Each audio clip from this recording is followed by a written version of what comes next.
حاسس إن في مشكلة وفي فراغ ما بينك وبين علاقتك بربنا؟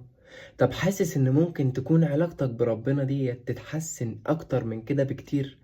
طب حاسس إنك في مشكلة عندك في رزقك وإن رزقك ممكن يكون أكتر من كده بكتير بس في حاجة مانعاه؟ طب عايز حاجة توسّع لك رزقك وتحل لك كل المشاكل اللي بينك وبين علاقتك بربنا وتحل لك كل المشاكل اللي أنا قُلت عليها دي؟ اوصِل رحمك، ارجع تاني وِدّ الناس اللي أنت ما كنتش بتودّها، اسأل على أهلك اللي بقى لك سنين ما سألتش عليهم، كلّم عمك وخالتك اللي أنت مخاصمهم عشان هُم متخانقين مع أبوك، اسأل ووِدّ الناس كلّها، مشاكلك مع ربنا ومشاكلك في رزقك هتتحل. طب عايز دليل من حبيبك النبي صلى الله عليه وسلم؟ النبي صلى الله عليه وسلم كان بيقول: ليس الواصل كالمكافئ. مين الواصل ده ومين المكافئ؟